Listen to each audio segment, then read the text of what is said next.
There it is again, to your north, as it has been since you came to the coast. The reeds whisper, stalks rubbing against each other, but then, in the middle of it, something completely different.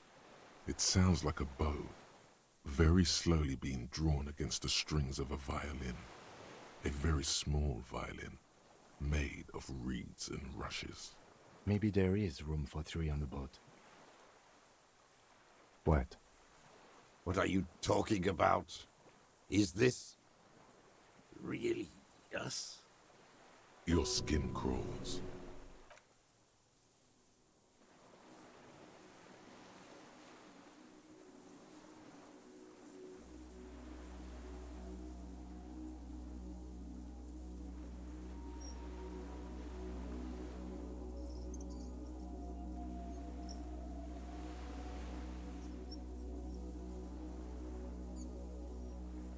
A delicate tangle of arms and legs unfolds from the reeds, limb by limb, to then just stand there, moving its scythe-like arms in ghostly silence.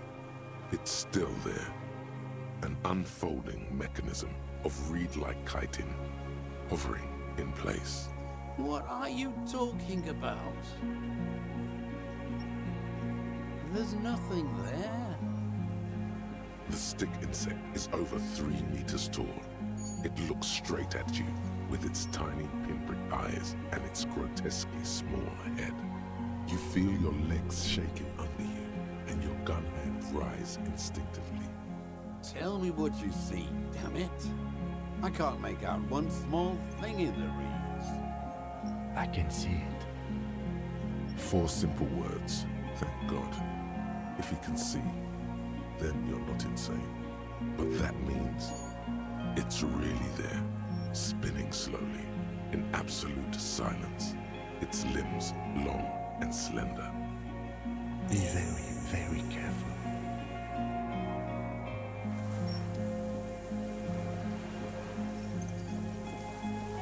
The creature stands on long stilt-like legs, antennae hanging from its head like a woman's hair, white and curled at the tips.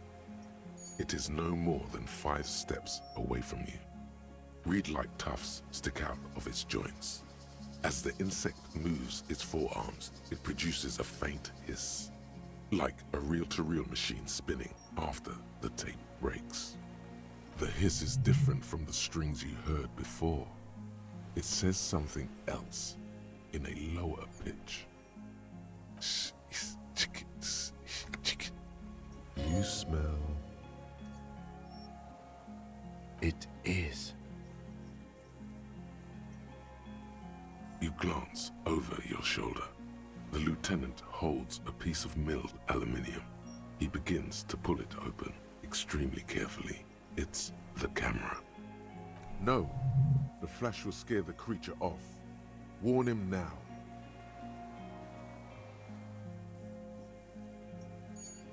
We need a photo. No one will believe us. From the corner of your eye, you see a sudden cascade of motion ripple through the Phasmid's limbs. A series of ultrasonic clicks fills your ear. I won't be one of those fools who didn't take a picture. You see the Phasmid turn to him, its mandible antennae reaching out. Its motions are quick, sudden. I don't think the pheromone will do anything. The spindly mechanism turns itself back to you, its antennae taking their measure of the air, slowly.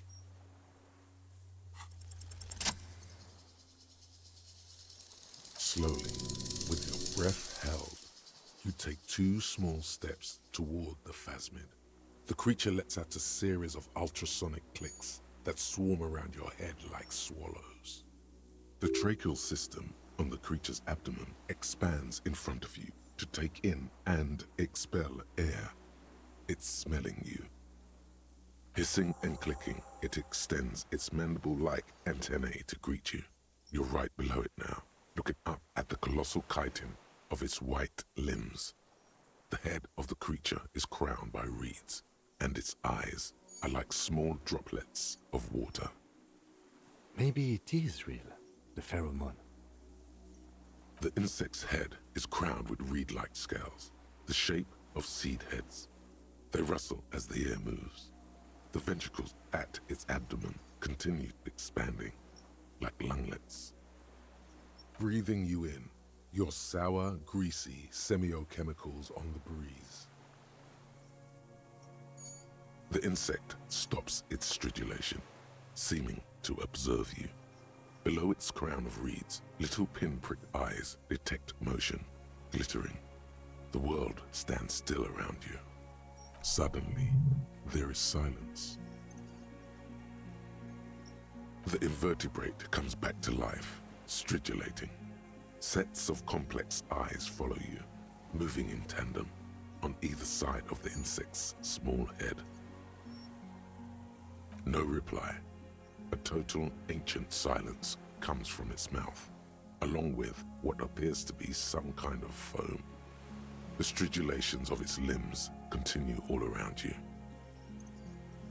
You were right. Little bubbles form on the mouth parts of the creature, on its segmented lower lip. It looks to be foaming, slowly. The foam is white, then yellowish. The faintest smell, like you've never felt before, like burnt roses. Careful, it may be poisonous. The foam slowly turns a darker shade, like burnt caramel, as the insect moves its mouth parts, masticating.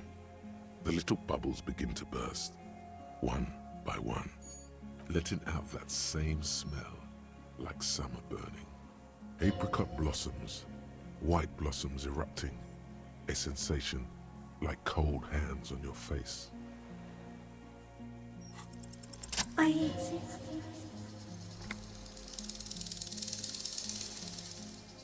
Tell me what it's like for you.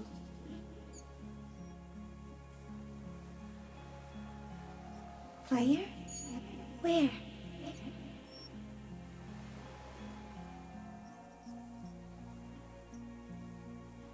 That is your problem. Nothing ever ends for me.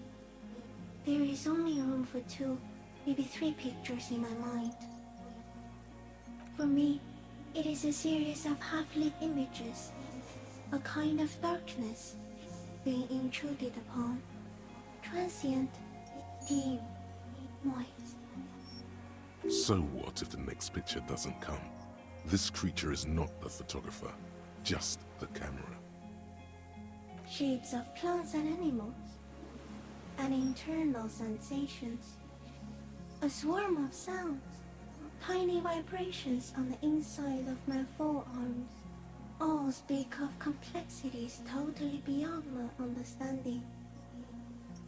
I am at the end of a narrow funnel, weightless, so light, it only feels like something to be me. In truth, perhaps I'm nothing. I certainly do not have a soul, and if I did, it would never burn. Are you sure? Sometimes, when molting, I will grow a lost limb. One time something went wrong, and a small leg replaced a missing antenna. No, the leg tried to move around independently, making it hard to walk. Yes, thankfully someone ate it. The next time I molded, I grew an antenna again. So am I. I was born to detect sucrose rewards and semiochemicals. What were you born to detect? He's in a bad state, deteriorating fast now. He thinks I am beneficial to him, but I am not. I only quicken his deterioration. Very slowly, and only because he won't go away. It is meant to keep them from noticing me, to interfere with the pictures in their heads. But he has looked at me for too long, and I am destroying him.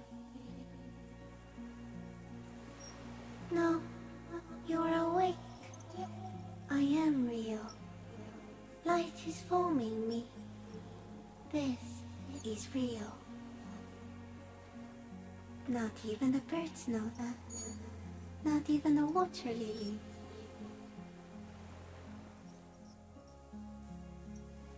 I think we should eat it.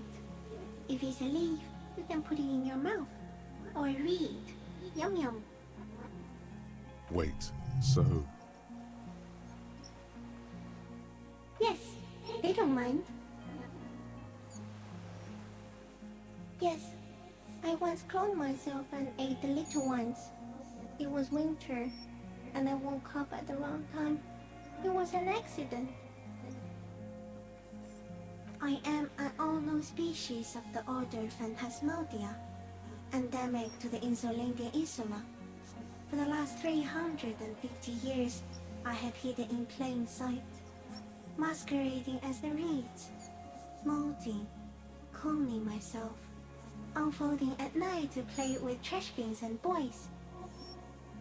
I went unnoticed by the first settlers and the land surveyors of the suzerain, also by the soldiers of the revolution and the officials of the occupation. Even the Seminoles Islanders who came here first, but did not stay, have not seen me. I have stayed hidden through 4 forms of government and 2 scientific revolutions, until I was accidentally discovered by a detective of the citizen militia in Rebelshaw, district of Martinez, March 51. No, you are the miracle. The moral of our encounter is, I am a relatively medium life form, while you are extreme, all-engulfing madness.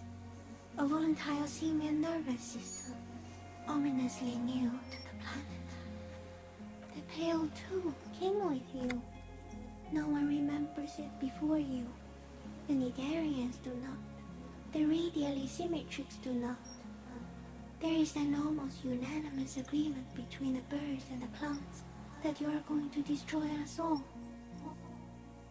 It is a nervous shadow cast into the world by you, eating away at reality. A great, unnatural territory.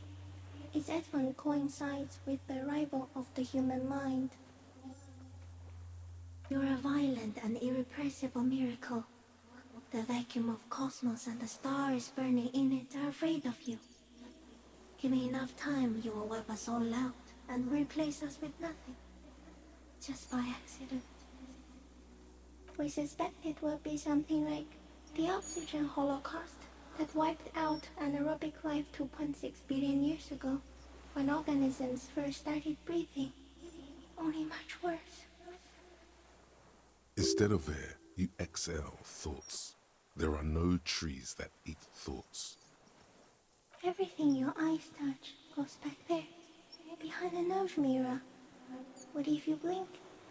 Are we still here? Please don't blink. What if you misplace us all one day, or just forget? Please, do not do that again. No, you're only thinking it now. This is a revelation. Simian Butcher.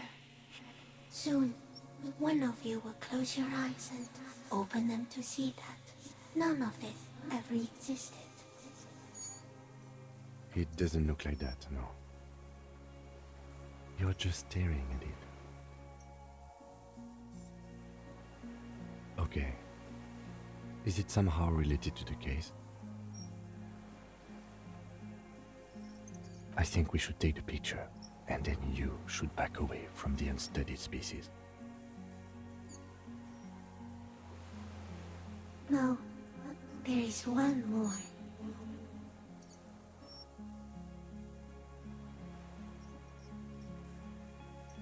Thank you. I also have one more thing to say to you before you go.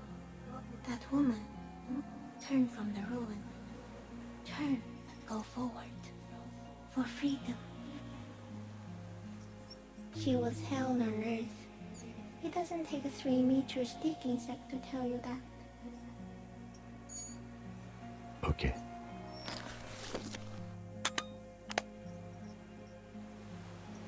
There is no change in the insect's motion while it's being aimed by the camera. It remains fixated on you. In 3. If it moves, you jump back. I'll shoot. Here we go.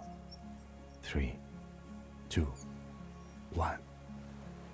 The shrill flash of the camera cuts the air like the blade of a sword. The Phasmid freezes in its bright light. Head turned toward the lieutenant, hypnotized by the flash, it stands frozen before you. I got it.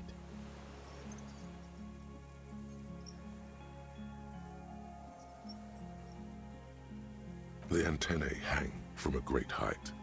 With your hand shaking, you barely touch the tip of the left whisker.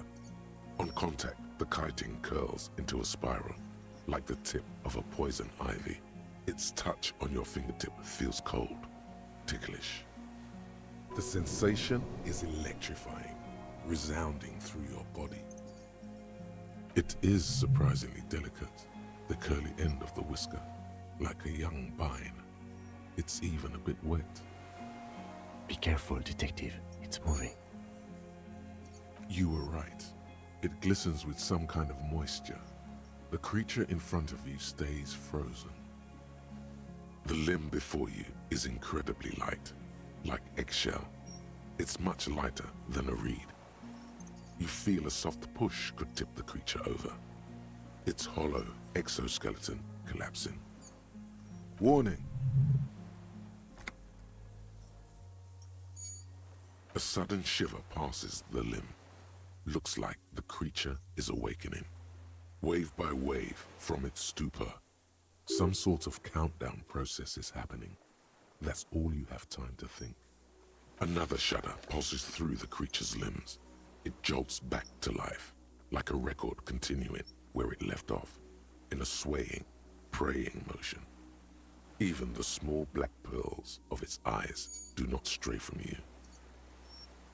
As you're turning away, the Phasmid mirrors your movements, stepping on the water, the long limbs carrying its feather weight without breaking its surface.